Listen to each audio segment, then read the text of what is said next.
أعوذ بالله من الشيطان الرجيم قد جاءكم من الله نور وكتاب مبين يهدي به الله من اتبع رضوانه سبل السلام ويخرجهم من الظلمات إلى النور بإذنه ويهديهم إلى صراط مستقيم۔ تحقیق اللہ کی طرف سے تمہارے پاس نور آیا اور کتاب آئی جو کہ واضح ہے، روشن ہے۔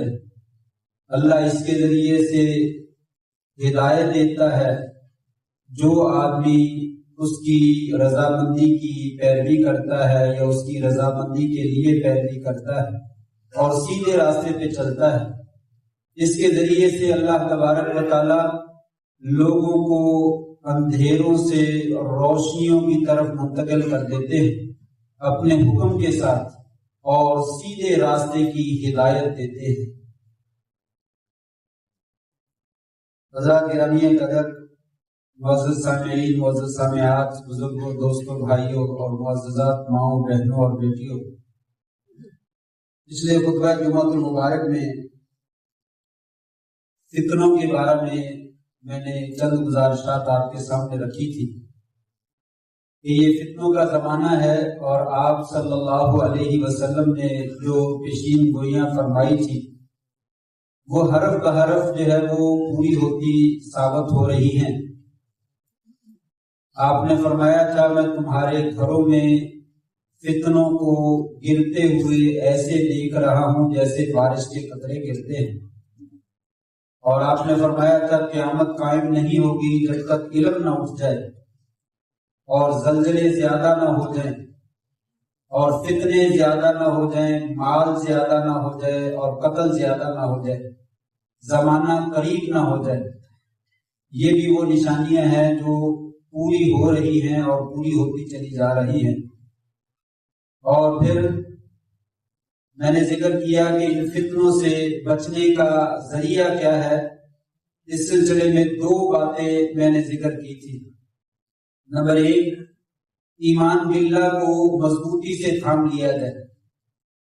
ایمان کا خلاصہ توحید کے اندر ہے کہ اللہ تبارک و تعالیٰ کو عبادات میں، معاملات میں، تصرفات میں، تخلیق میں، ہر چیز میں اسے یکتا سمجھ لیا جائے، ایک سمجھ لیا جائے کہ وہ اکیلا ہی عبادت کے لائق ہے، وہ اکیلا ہی مشکل کشا اور حاجت روا ہے، وہ اکیلا ہی اس کائنات کے اندر سارے جہان میں تصرف کرنے والا ہے۔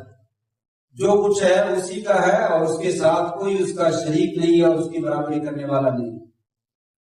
اگر اس کو مضبوطی سے تھام لیا جائے تو اللہ تبارک و تعالی سیدھے راستے کی ہدایت بھی دے دیتے ہیں اور ہر طرح کے فتنوں سے بھی بچا لیتے ہیں۔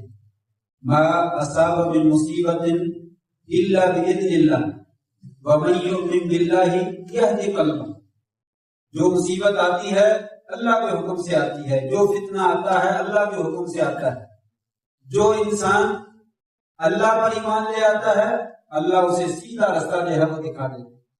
تو ایمان باللہ یہ سیدھے راستے کی ضمانت ہے، اور انسان اندھیروں سے، تاریکیوں سے، ظلمتوں سے جو ہے وہ بچ جاتا ہے اور سیدھے راستے پہ آ جاتا ہے۔ اور دوسری چیز میں نے ذکر کی تھی کہ اللہ تبارک و تعالیٰ ہی جب سب چیزوں کا مالک ہے تو فتنوں سے، آزمائشوں سے، مصیبتوں سے پناہ بھی اس سے طلب کیجیے۔ یا اللہ تو ہی ہمیں فتنوں سے پناہ دینے والا ہے اور تو پناہ عطا فرما۔ دو دعائیں میں نے ذکر کی تھی۔ ایک دعا تو تھی اللہم انی اسألک فعل الخیرات وترک المنکرات وحب المساکین وَإِذَا أَرَدْتَ بِعِبَادِكَ فِتْنَةً فَاقْبِضْنِي إِلَيْكَ غَيْرَ مَفْتُونٍ۔ چار باتیں ہیں۔ یا اللہ تجھ سے میں نیکیوں کا سوال کرتا ہوں، برائیوں سے بچنے کا سوال کرتا ہوں، مساکین سے محبت کرنے کا سوال کرتا ہوں، اور جب تو اپنے بندوں پہ کوئی آزمائش نازل کرنا چاہے، فتنہ نازل کرنا چاہے تو مجھے بغیر فتنے کے اپنے پاس بلا لے۔ بہت خوبصورت دعا ہے یہ دعا۔ اللہ تعالیٰ نے آپ صلی اللہ علیہ وسلم کو پڑھنے کا حکم دیا جب آپ کو یہ پڑھنے کا حکم ہے کہ جبکہ آپ کو بذات خود فتنوں سے ویسے ہی محفوظ ہیں، جب حضرت عمر کو فتنوں کا دروازہ قرار دیا گیا کہ جب یہ دروازہ ٹوٹ جائے گا تو فتنے شروع ہو جائیں گے، تو پھر آپ صلی اللہ علیہ وسلم کی موجودگی میں تو فتنے کہاں سے آ جاتے ہیں؟ وہ تو فتنے ختم کرنے کے لیے آئے تھے۔ پھر بھی آپ کو حکم دیا گیا کہ آپ یہ دعا، یا اللہ مجھے نیکیوں کی توفیق دے دے، برائیوں سے بچا لے، مساکین کی محبت دے دے۔ جب بندوں پہ فتنے نازل کرنے لگے تو مجھے بغیر فتنے کے جو ہے وہ اپنے پاس بلا لے۔ اور دوسری دعا جو نماز میں ہم پڑھتے ہیں، اللہم انی اعوذ بک من عذاب القبر واعوذ بک من عذاب جہنم واعوذ بک من فتنۃ المسیح الدجال، یا اللہ عذاب قبر سے، عذاب جہنم سے مجھے بچا لے اور مسیح دجال کے فتنے سے بچا لے۔ واعوذ بک من فتنۃ المحیا والممات، زندگی اور موت کے فتنہ سے مجھے بچا لے۔ اور ایک روایت میں واعوذ بک من المأثم والمغرم، گناہ سے بھی اور گناہ کی جگہ سے بھی بچا لے، تاوان سے اور چٹی سے بھی بچا لے۔ گویا کہ یہ دعا بھی بڑی خوبصورت ہے اور تشہد میں اس کو ضرور انسان کو جو ہے پڑھنا چاہیے۔ ہر طرح کے فتنے، زندگی اور موت کا فتنہ، جو بھی فتنہ ہے یا اللہ اسے بچا لے۔ تو لہذا اور بھی بے شمار دعائیں ہیں، لیکن بات کو میں آگے بڑھانا چاہتا ہوں۔ یہ دو چیزیں ذکر کی تھی فتنوں سے بچنے کے ذریعے بھی۔ نجات چاہتے ہیں فتنوں سے تو اللہ تعالیٰ کی توحید کو پکڑ لیجئے، اور نمبر 2 اللہ تبارک و تعالیٰ سے فتنوں سے پناہ جو ہے مانگیے۔ نمبر 3، تیسری چیز ہے کتاب و سنت ہمارے پاس ایک نور ہے اور مشعل راہ ہے، جو راہبر ہے، رہنما ہے اور تاریکیوں میں روشنی کرنے والی دو کی چیزیں ہیں۔ اگر ان دونوں چیزوں کو انسان تھام لے تو اللہ کے فضل سے انسان جو ہے وہ فتنوں میں نہیں پڑے گا۔ دو ہی چیزیں ہیں، قرآن مجید میں بھی کہا، آپ صلی اللہ علیہ وسلم نے بھی ارشاد فرمایا۔ قرآن مجید میں کئی جگہ پہ ہے، ایک آیت میں ہے یا ایھا الذین آمنوا اطیعوا اللہ واطیعوا الرسول واولی الامر منکم، اے ایماندار لوگوں اللہ کی اطاعت کرو، اس کے رسول کی اطاعت کرو، اور اپنے حکمرانوں کی جب وہ نیکی کا حکم دیں اور اچھائی کا حکم دیں ان کی بھی اطاعت کرو، اگر وہ برائی کا حکم دیتے تو ان کی اطاعت نہ کرو۔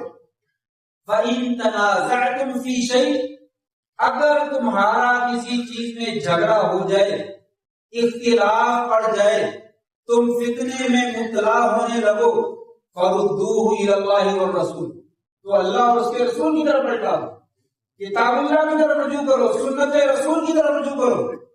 ان کنتم تؤمنون باللہ والیوم الآخر، اگر تم اللہ پر ایمان رکھتے ہو اور آخرت پر ایمان رکھتے ہو۔ تو یہ قرآن مجید میں اللہ تعالیٰ نے ہم سب کو کہا اطاعت کرنی ہے تو اللہ کی بھی کرنی ہے، رسول کی بھی کرنی ہے، حکمران کی بھی کرنی ہے، لیکن اگر اختلاف واقع ہو جائے، فتنہ واقع ہو جائے تو پھر حکمرانوں کی طرف نہیں لوٹنا، پھر کہا صرف اور صرف کتاب اللہ اور سنت رسول کی طرف لوٹو، انشاءاللہ تمہاری مصیبت اور تمہارا فتنہ اور تمہارا لڑائی جھگڑا جو ہے وہ ختم ہو جائے گا۔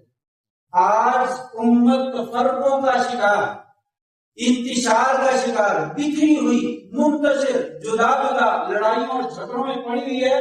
اس کی بنیادی وجہ یہی ہے کہ ہم نے کتاب و سنت کو جو ہے وہ ترک کر دیا۔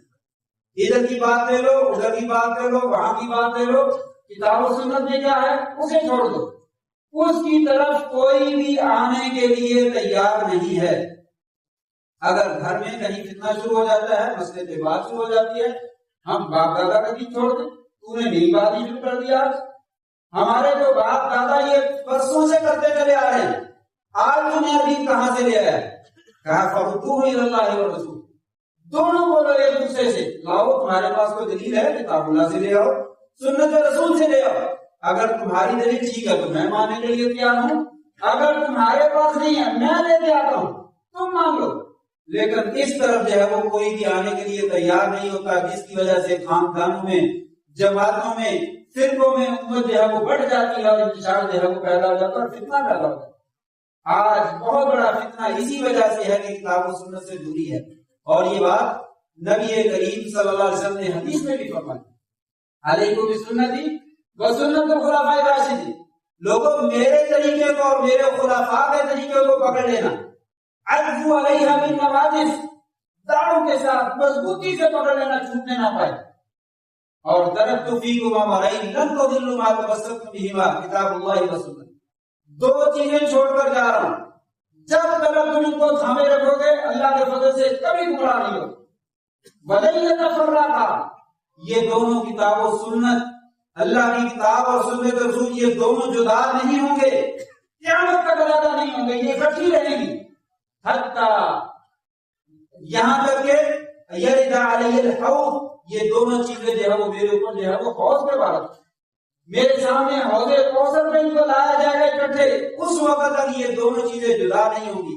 لوگوں ان دونوں چیزوں کو جو ہے وہ مضبوطی سے تھام لو اور ان کو پکڑ۔ تو یہ کتاب اللہ اور سنت رسول ہر فتنے کا علاج ہے، جون سا فتنہ کھڑا ہو جائے اسے کتاب اللہ اور سنت رسول کے میزان پہ رکھو، دیکھو اس میں رہنمائی موجود ہے، جدھر کو کتاب اللہ اور سنت رسول آپ کو حکم دیتے ہو ادھر کو چلے جاؤ، تم کامیاب ہو۔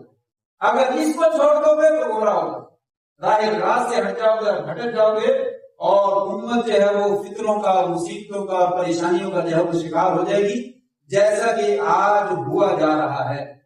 آج امت مسلمہ کتاب اللہ اور سنت رسول پہ اکٹھی نہیں ہو رہی، فلاں کو مان لو، فلاں کو مان لو، فلاں کو مان لو، فلاں کون ہوتا ہے؟ جب اللہ اور اس کے رسول کو ہمیں حیثیت دینے کے لیے تیار ہوں تو فلاں کی کیا حیثیت؟ اصل حیثیت اور اصل اتھارٹی اللہ اور اس کے رسول کی اور شریعت اسی کی ہے جو انہوں نے اتار دیا ہے۔ اللہ تعالیٰ نے اپنے پیغمبر کے اوپر شریعت کو نازل کر دیا، وہی ہمارے لیے مشعل راہ ہے، وہی ہمارے لیے نور ہے۔ جو میں نے آیت آج میں پڑھی شروع میں وہ بھی یہی ہے، قَدْ جَاءَكُم مِّنَ اللَّهِ نُورٌ وَكِتَابٌ مُبِينٌ، اللہ کی طرف سے تمہارے پاس نور آیا اور کتاب مبین آئی۔ بعض لوگ یہاں پہ ترجمہ کرتے ہیں نور سے مراد محمد رسول اللہ صلی اللہ علیہ وسلم ہے، آپ نور آئے اور آپ کے ساتھ کتاب اللہ آئی، نہیں، ایسا نہیں ہے۔ یہاں پہ نور کا معنی بھی قرآن مجید ہے، جہاں پہ اصول تفسیر اور اصول موجود ہیں، ضوابط موجود ہیں، بہت سے حروف مختلف معانی دیتے ہیں۔ قد جاءکم من اللہ نور، واو جو ہے یہ اور کا معنی بھی دیتی ہے اور واو کا معنی تفسیر بھی ہوتا ہے۔ پچھلے لفظ میں جو بتلایا گیا اگلا لفظ کی تفسیر کرتا ہے۔ اللہ کی طرف سے نور آ گیا، یعنی وہ نور جسے کتاب کہا جاتا ہے، کتاب مبین آئی۔ اس کی دلیل کیا ہے؟ دو دلیلیں دیتا ہوں، وقت نہیں ہے ورنہ اس کے اوپر تفصیلی بات کی جا سکتی ہے۔ ایک دلیل اسی آیت میں موجود ہے، یہدی بہ اللہ، اللہ تبارک و تعالیٰ اس نور کے ساتھ بھی ایک چیز کی طرف اشارہ کیے۔ عربی زبان کا قاعدہ ہی ضمیر مفرد ہے، ہما تثنیہ ہے، اگر پیچھے دو چیزیں ہیں تو ہونا چاہیے تھا یہدی بہما، اللہ دونوں کے ساتھ ہدایت دیتا ہے، اور یہاں پہ ہے یہدی بہ، اللہ اس نور کے ساتھ، اس کتاب کے ساتھ لوگوں کو ہدایت دیتا ہے۔ یہاں پہ بھی ضمیر ہے مفرد کی، ایک ہی، تو پچھلی دونوں چیزوں کو اللہ تعالیٰ نے ایک قرار دیا کہ لوگوں یہ نور جو ہے یہی کتاب مبین ہے، اللہ اسی نور کے ساتھ اور اسی کتاب کے ساتھ لوگوں کو جو ہے وہ ہدایت دیتا ہے۔ دوسری آیت جو سورہ اعراف کے اندر ہے اس میں بھی اللہ تعالیٰ نے نور کو کتاب کہا ہے، فَالَّذِينَ آمَنُوا بِهِ، وہ لوگ جو اس نبی پر ایمان لاتے ہیں، وَعَزَّرُوهُ، اور اس کو مضبوط کرتے ہیں، وَاتَّبَعُوا، اور وہ پیروی کرتے ہیں، النور الذی انزل معه، اس نور کی پیروی کرتے ہیں جو اللہ نے آسمان سے اتارا اس کے ساتھ۔ وہاں پہ بھی اللہ تعالیٰ نے کتاب کو، قرآن مجید کو نور قرار دیا۔ یہ قرآن مجید واقعی نور ہے، اس کے ذریعے سے اللہ تبارک و تعالیٰ نے ظلمتوں کو ختم کر دیا، شرک کے اندھیروں کو ختم کر دیا، خرافات کے اندھیروں کو ختم کر دیا۔ قرآن مجید ایک ایک بات کو کھول کر بیان کرتا ہے، خاص طور پہ عقائد کے بارے میں، نظریات کے بارے میں، باپ دادا کے دین کے بارے میں، تم کیا کر رہے ہو، کیا نہیں کر رہے ہو، تمہیں کیا کرنا چاہیے، یہ قرآن مجید جو ہے وہ کھول کھول کر بیان کرتا ہے۔ یہی کتاب جو ہے وہ ہمیں توحید بتاتی ہے اور یہی کتاب ہمیں شرک کے بارے میں بتاتی ہے۔ توحید کیا ہے، شرک کیا ہے، کس کو اختیار کرنا اور کس کو نہیں کرنا، یہ نور ہے، اس کے ذریعے سے انسان جو ہے وہ ظلمتوں سے دور ہو جاتا ہے، اندھیروں سے دور ہو جاتا ہے، بند گلیاں اس کے لیے کھل جاتی ہیں، لیکن اس کو مضبوطی سے تھام لے۔ اس آیت میں اللہ تعالیٰ نے ذکر کیا یہدی بہ اللہ، اسے اللہ ہدایت دیتا ہے، من اتبع رضوانہ سبل السلام، جو اللہ کی خوشنودی کو چاہتے ہوئے سیدھے راستے کی پیروی کرتا ہے۔ اور کیا کرتا ہے یہ قرآن؟ یخرجہم من الظلمات الی النور، لوگوں کو اندھیروں سے روشنی کی طرف نکالتا ہے، نور کی طرف لے کر جاتا ہے۔ فتنہ تاریکی ہے، اندھیرا ہے، ظلمت ہے، اس ظلمت سے نکالنے کے لیے نور یہ کام کرتا ہے اور لوگوں کو بھی نور کا راستہ دکھاتا ہے، سیدھا روشنی کا راستہ دکھاتا ہے، بند گلی سے کھلا راستے پہ انسان کو لے آتا ہے۔ کہا اس کتاب کو تھام لیجیے، یخرجہم من الظلمات الى النور، اور پھر آخر میں کہا وَيَهْدِيهِمْ بِإِذْنِهِ وَيَهْدِيهِمْ إِلَىٰ صِرَاطٍ مُسْتَقِيمٍ۔ اللہ تبارک و تعالیٰ اس کتاب کے ذریعے سے لوگوں کو سیدھا راستہ دکھاتا ہے۔ تو کتاب اللہ بھی اور دوسری آیات میں سنت رسول بھی، دونوں چیزیں لوگوں کو فتنوں کے اندر جو ہے وہ بہت بڑی مضبوطی کے ساتھ تھامنے کے ذریعے سے اللہ تعالیٰ فتنوں سے انسان کو جو ہے وہ بچا دے۔ تو کتاب اللہ اور سنت رسول کو اپنا مشعل راہ بنائیے اور تاریکیوں سے نکل جائیے۔ جیسے ہی آپ اس کو چھوڑ دیں گے تو پھر انسان جو ہے وہ گمراہ ہو جاتا ہے۔ آج میں کئی دفعہ یہ بات ذکر کر چکا ہوں، جب بھی موقع آتا ہے مناسبت سے ذکر کر لیتا ہوں، اپنے بچوں کو 50,000 لاکھ 1.5 لاکھ 2 لاکھ روپیہ فیس ادا کر کے کیا پڑھاتے ہیں؟ انگریزوں کی زبان، موئی زبان۔ زبانیں تو بری نہیں ہیں لیکن اس کے اندر جو معلومات ہوتی ہیں وہ اچھی نہیں ہیں۔ زبان سیکھنا کوئی گناہ کا کام نہیں ہے، انگلش سیکھیے، فرینچ سیکھیے، کوئی دوسری زبان سیکھیے، لیکن اس کی معلومات کو اپنی تہذیب اور ثقافت اور اپنا تمدن نہ بنائیے۔ ان کے اندر جو خرافات ہیں اور جو غلط چیزیں ہیں وہ ہمارے بچوں کے ذہنوں میں جو ہے وہ رچائی اور بسائی جا رہی ہیں، اور جو رچ اور بس جاتی ہیں وہ لادین ہو جاتی، بے دین ہو جاتی۔ نماز کیا ہوتی ہے؟ داڑھی کیا ہوتی ہے؟ سلوار ٹکڑوں سے اوپر کرنا کیا ہوتا ہے؟ اللہ سے ڈرنا کیا ہوتا ہے؟ دنیا ہے، موج ماریے، عیش کیجیے، یہ چند روزہ بہار ہے، دیکھ لیجیے، پھر اس کے بعد کچھ نہیں ملنا۔ یہ نتیجہ ہے دنیا کی تعلیم حاصل کرنے کا۔ اور کیا میں بھی آپ کے ساتھ اور آپ بھی ہمارے ساتھ، کبھی ہم نے اپنے بچے کو دینی تعلیم دینے کے لیے 1.5 لاکھ 2 لاکھ روپے خرچ کیا؟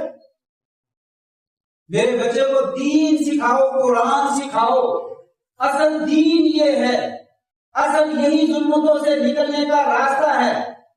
اس کے لیے مولوی صاحب آپ 1000 روپیہ لے لیا کر اور گھر میں آگے پڑھا کر چلا جائے، دین کی بھی تعلیم دیں اور روپیہ بھی 1000 لے لیں، اور جو ہے وہ ٹیوشن سینٹر پہ بچوں کو آپ ہی چھوڑ کر آئیں اور 15 20 ہزار 50 ہزار فیسیں بھی جو ہے اسکول اور کالج میں یونیورسٹی میں پڑھایا بھی نہ جائے، آپ خود چھوڑ کر جائیں اور خود لے کر آئیں اور فیسیں بھی بھاری ادا کریں۔ یہی ہماری دین سے محبت ہے۔ آج امت مسلمہ اگر مشکلات کا شکار ہے تو اس کتاب اللہ اور سنت رسول کو بس کچھ ڈالنے کی وجہ سے۔ اسے ہم نے وہ اہمیت نہیں دی۔ ترجمہ پڑھنے والا، دین سیکھنے والا، اس کی کیا اہمیت ہے؟ وہ مولوی بنا، مولوی بن کے کیا کرنا؟ میں نے اپنے بیٹے کو مولوی نہیں بنانا۔ کیوں نہیں بنانا؟ مولوی بننا، دین کا جاننے والا، قرآن کا جاننے والا، یہ عیب ہے؟ ہم مسلمانوں کے نزدیک یہ عیب بن چکا ہے، ہم خود اس کو عیب کہتے ہیں، یہ عیب ہے۔ میں نے اپنے بیٹوں کو مولوی بنانا، لوگ عزت نہیں کرتے، اور لوگوں سے عزت کروانی ہے۔ ہم نے دین لوگوں کے لیے نہیں سیکھنا، ہم نے اللہ کے لیے سیکھنا، ہم نے اپنے آپ کو بچانے کے لیے سیکھنا، اپنی جنت خریدنے کے لیے سیکھنا، جہنم سے بچنے کے لیے خریدنا، فتنوں سے بچنے کے لیے سیکھنا۔ یہ اس لیے اس کو سکھائیے۔ آپ نام لوگوں کے پیچھے لگائیے، آپ بچے کو دین سکھائیے، اسے کہیے نہیں بیٹا آپ نے تنخواہ نہیں لی لوگوں سے، آپ فری نماز پڑھاؤ، فری دین سکھاؤ، پیدا کریں اپنے بیٹے لے آئیں اس طریقے سے۔ جب لوگوں کے رحم و کرم میں آپ چھوڑ دیں گے تو لوگ تو ایسے شروع کریں گے۔ اگر انسان کے اندر خودداری موجود ہو تو ٹھیک ہے، اللہ تعالیٰ عزت دیتا ہے۔ بڑے بڑے علماء ہیں، لاکھوں پتی، کروڑوں پتی، اربوں پتی لوگ جو ہیں اس کا جھوٹا پینے کے لیے وہ تیار نہیں۔ اور ایک آدمی متقی پرہیزگار ہسپتال میں بیمار پڑا ہوا ہے اور ڈاکٹر کہتے ہیں اس کے قریب نہ جاؤ، لیکن اس کو جاننے والا، اس کے ساتھ محبت کرنے والا اس کا جھوٹا پانی کہتا ہے مجھے دے دو، مجھے دے دو، میں اس کو بھی دیتا ہوں۔ یہ اعزاز اللہ دیتا ہے، یہ عزت اللہ دیتا ہے۔ یہ دین ہم نے بے بدنام کر رکھا ہے کہ چند لوگوں کا مولوی جو ہے وہ خلیفہ کا غلام ہے، اس کی کیا عزت ہے؟ ہم خود بھی اس کو اہمیت نہیں دیتے، علماء جو سیکھنے والے کو بھی اہمیت نہیں دیتے۔ جس کی وجہ سے یہ دین یا دین کو جاننے والے جو ہے وہ نیچے ہو جاتے ہیں، حالانکہ وہ نیچے نہیں، ان کا کام بہت اعلیٰ۔ بہرحال یہ میرا موضوع نہیں، میں تو آگے بات کو بڑھانا چاہتا ہوں۔ تیسری چیز یہ ہے کہ کتاب اللہ اور سنت رسول کو تھامیے، اس کو پڑھیے، یہ میرا اور آپ کا سب کا فریضہ ہے۔ 100% نہ حاصل کیجیے، لیکن کم از کم کچھ تو حاصل کیجیے۔ کون ہے جو دعویٰ کرے مجھے ایک پارہ ترجمے سے آتا ہے؟ میں نے پورا قرآن کو ترجمے سے نہیں پڑھا، لیکن ایک پارہ مجھے کم از کم آتا ہے، 30ویں پارے کی صورتیں مجھے ترجمے کے ساتھ آتی ہیں، مجھے نماز ترجمے کے ساتھ آتی ہے۔ کون ہے سر؟ ویسے تو مولویوں کو بڑا بدنام کرتے ہیں، مولوی کی حیثیت کیا ہے، ان کے پاس ہے کیا ہے، ان کو تو کوئی جانتا نہیں۔ ہماری کیا حیثیت ہے؟ اربوں روپیہ کما لیا ہے۔ اگر اللہ نے پوچھ لیا اربوں روپیہ کمایا تھا، کیا میرے لیے جو تم نماز پڑھتا تھا اس کا ترجمہ بھی تجھے آتا ہے؟ کیا جواب دے؟ تو نماز میں کیا پڑھتا رہا ہے، تجھے پتا ہے کیا پڑھتا رہا؟ یہ کیا دین سے محبت تھی؟ بہرحال تیسری چیز یہ ہے کتاب اللہ کو مضبوطی سے تھامیے۔ چوتھی چیز ہے وہ یہ ہے انسان یہ علم شرعی کسی کے ساتھ مناسبت ہے، علم شرعی حاصل کرے، دین کا علم جو ہے وہ حاصل کرے۔ طالب العلم فریضۃ علی کل مسلم، ہر مسلمان کے اوپر علم کا حاصل کرنا جو ہے وہ سیکھنا فرض۔ ہم نے سمجھا شاید علم سے مراد ریاضی ہے، ہم نے سمجھا شاید معاشیات، اس لیے ہم نے اسکول اور کالج کی دیواروں میں لکھ دیا طالب العلم فریضۃ علی کل مسلم۔ یہ جو طلبہ و طالبات اسکول اور کالج میں یونیورسٹی میں پڑھتے ہیں یہ فریضہ ادا کر رہے ہیں، یہ فریضہ نہیں ہے۔ فریضہ یہ دین کا علم ہے، یہ علم نماز کا، روزے کا، حج کا، زکات کا، جس پہ ہم نے عمل کرنا ہے اس کو سیکھنا جو ہے وہ فرض ہے۔ اور یہی کہا تھا کہ میں نے پچھلے جو پیش کی تھی، لا تقوم الساعة حتى يقبض العلم، لوگوں قیامت نہیں آئے گی جب تک علم نہیں اٹھ جائے گا۔ کیا ریاضیات کا علم اٹھ جائے گا؟ سائنسی علوم اٹھ جائیں گے؟ معاشیات اور فزکس اور کیمسٹری اور بیولوجی اٹھ جائے گی؟ نہیں، وہ علم یہ کتاب و سنت کا علم اٹھ جائے گا۔ کتاب و سنت کا علم ختم ہو جائے گا جب جہالت چھا جائے گی، یہ فتنہ ہے۔ جب فتنہ ہو جائے گا تو قیامت آ جائے گی۔ جب تک علم موجود ہے قیامت نہیں آئے۔ گویا کہ یہ علم کیا ہے؟ فتنوں سے بچانے والا ذریعہ۔ علم جو ہے وہ تاریکیوں کے اندر، اندھیروں کے اندر روشنی پھیلانے کا ذریعہ ہے۔ جب تک یہ علم اور علماء موجود ہیں قیامت نہیں آئے گی۔ جب یہ علم اور علماء ختم ہو جائیں گے قیامت آ جائے گی، فتنے آ جائیں گے، جہالت ہی جہالت ہو جائے گی۔ آپ نے فرمایا تھا ان اللہ لا يقبض العلم انتزاعا يقبضه من العباد، اللہ تبارک و تعالی علم کو بندوں کے دلوں سے نہیں چھین لے گا، نہیں نکالے گا، ولكن يقبضه بقبض العلماء، علماء اٹھتے چلے جائیں گے، فوت ہو جائیں گے، ان کی جگہ پوری کرنے والا پھر بعد میں کوئی نہیں ہوگا۔ حتی اذا لم يبق عالما، جب کوئی عالم باقی نہیں رہے گا تو پھر کیا ہوگا؟ جاہل لوگوں کو لوگ اپنا رہبر اور پیشوا بنا لیں گے۔ فَسُئِلُوا فَأَفْتَوْا فَضَلُّوا وَأَضَلُّوا، پھر ان سے سوال پوچھا جائے گا، ان سے فتوے لیے جائیں گے، وہ خود بھی گمراہ ہوں گے اور لوگوں کو بھی گمراہ کریں گے، اور پھر قیامت تک یہ جہالت ہے، یہ دین سے دوری ہے۔ اس لیے علم شرعی جو ہے اس کو سیکھنا جو ہے وہ فرض قرار دیا گیا۔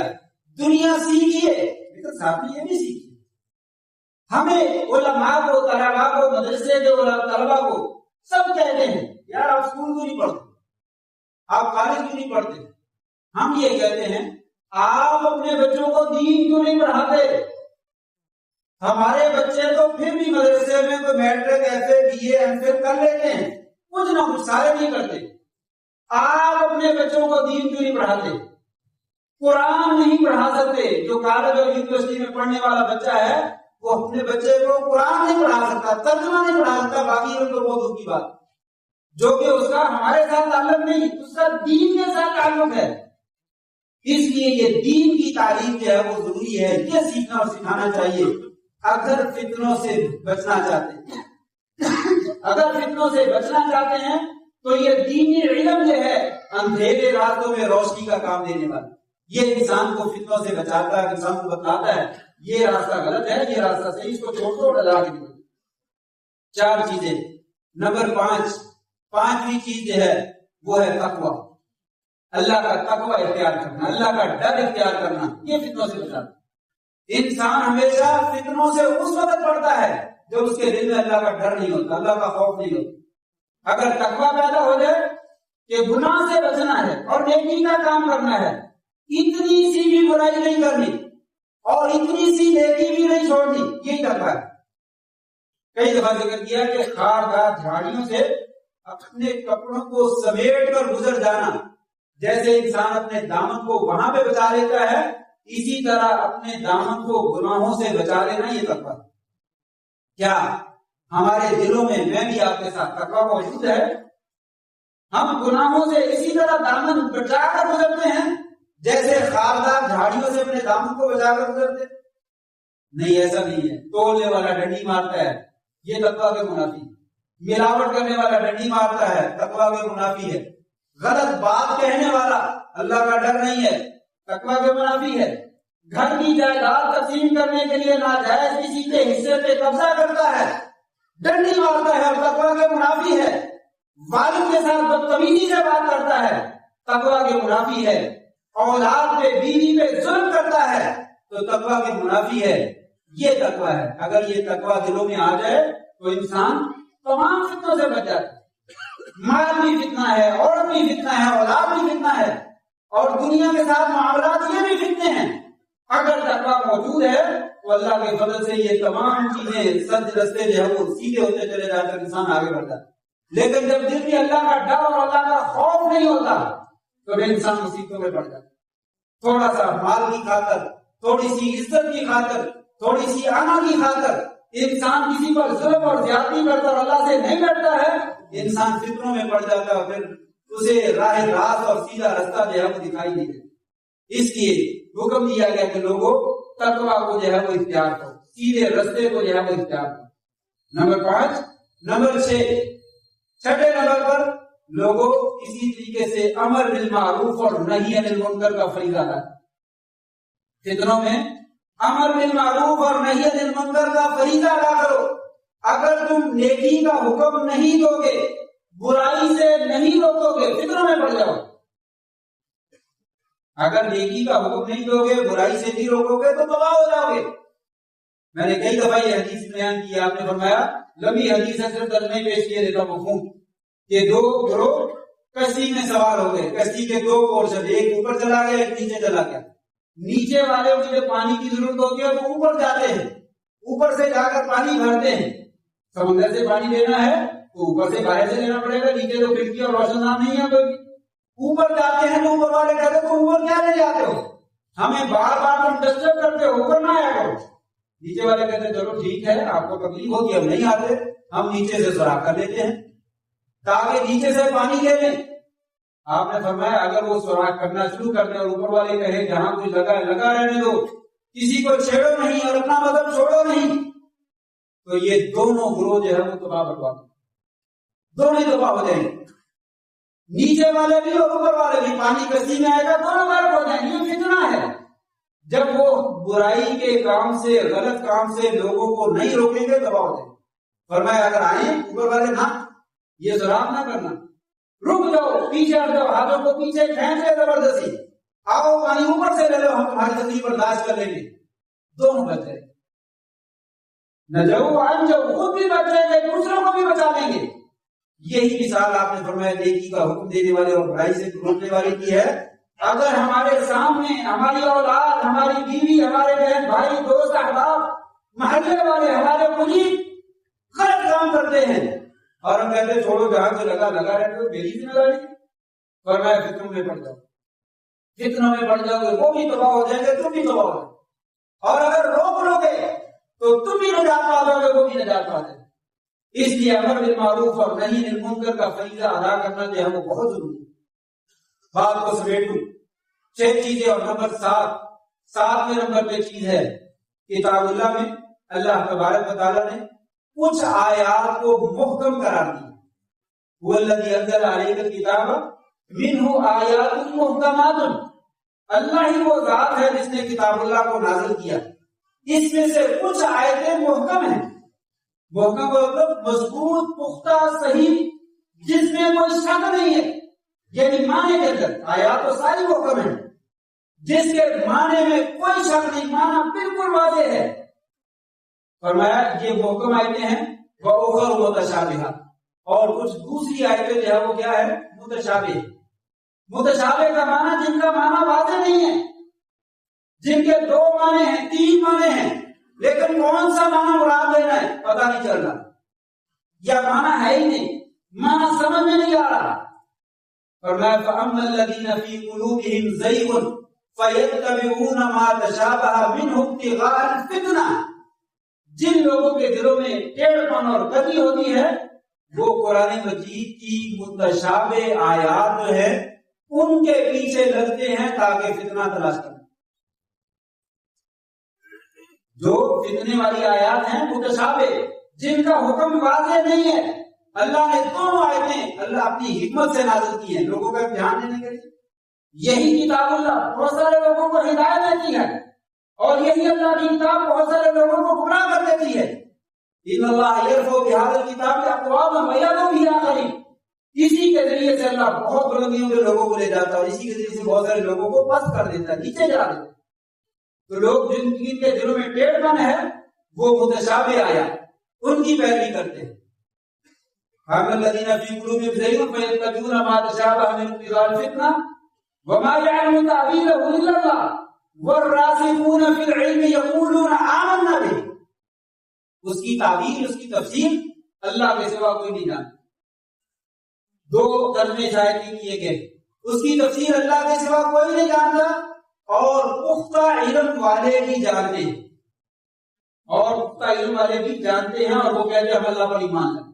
ایک ترجمہ، اس کا مطلب یہ ہے کہ لفظ کے کچھ معنی مختلف ہوتے ہیں، عام لوگوں کو اس کا ترجمہ سمجھ نہیں آتا۔ جیسے ہم سوال کرتے رہتے ہیں واٹس ایپ پہ کوئی حدیث آتی ہے تو فوراً کہتے ہیں وہ بھائی صاحب یہ تو سمجھ نہیں آ رہا، یہ تو عجیب کہہ رہی ہے حدیث میں، یہ تو قرآن کی آیت عجیب کہہ رہی ہے، ہمیں تو سمجھ نہیں آ رہا۔ تو اس کا علم جو ہے عامت الناس کے پاس نہیں ہے، لیکن کیا ہے علماء کے پاس، وہ اس کو سمجھانے کی کوشش کرتے ہیں، جواب دینے کی کوشش کرتے ہیں۔ تو کچھ چیزیں ایسی ہیں جن کا علم اللہ کے پاس بھی ہے اور پختہ رسوخ فی العلم علماء کے پاس بھی ہے، اور کچھ چیزیں ایسی ہیں جن کا علم اللہ کے پاس ہی ہے، علماء کے پاس بھی۔ علماء کو بھی اس کے معنی کا نہیں علم، اس میں وہ بھی کچھ جواب نہیں دے سکتے۔ تو پھر اس آیت کا ترجمہ یہ بنے گا اللہ کے سوا اس کی تفسیر اور اس کی شرح کا کسی کو علم نہیں۔ جو نیک لوگ اور پختہ علم والے لوگ ہیں وہ کیا کہتے ہیں ہم سب آیات پہ ایمان لاتے ہیں، محکم آیات پہ بھی ایمان لاتے ہیں، متشابہ آیات پہ بھی ایمان لاتے ہیں۔ جو شک اور شبہے میں ڈال دینے والی چیز ہے اس کو آمنا وصدقنا کہتے ہیں، آمنا وصدقنا۔ ایک مثال دیتا ہوں آپ کو، وقت گزر گیا ہے لیکن بات اس کو پورا کروں۔ جب یہ آیت نازل ہوئی ان تبدوا ما فی انفسکم او تخفوہ یعلم اللہ، اگر تم چاہے وہ ظاہر کرو یا چھپا کر رکھو اللہ سب جانتا ہے، اور اللہ تبارک و تعالیٰ تمہارا محاسبہ کرے گا دلوں کی باتوں کا بھی اور ظاہری معاملات کا بھی۔ صحابہ کرام پریشان ہو گئے، یا رسول اللہ دلوں کی باتوں پہ تو ہمیں اختیار نہیں ہے، وسوسے آ جاتے ہیں، بڑے عجیب و غریب قسم کے خیالات آ جاتے ہیں، اگر دلوں کی باتوں کا حساب ہونے لگا فَيُحَاسِبْكُم بِهِ اللَّهُ، اللہ تعالیٰ تمہارا حساب لے گا تو ہم تو مارے جائیں گے۔ قربان جائیے، نبی صلی اللہ علیہ وسلم نے صحابہ کو کہا قولوا سمعنا وَأَطَعْنَا، اے میرے صحابہ چپ کر کے کہہ دو یا اللہ ہم نے تیرا حکم سن لیا اور جو آپ نے حکم دیا ہم نے مان لیا، ہم نے سن لیا اور آپ کی بات کو مان لیا، بس اتنی بات ہو۔ قربان جائیے صحابہ کرام نے بھی چوں نہیں کی اور چرا نہیں کی، ہماری طرح کے لوگ نہیں تھے، فوراً کہا سمعنا وَأَطَعْنَا۔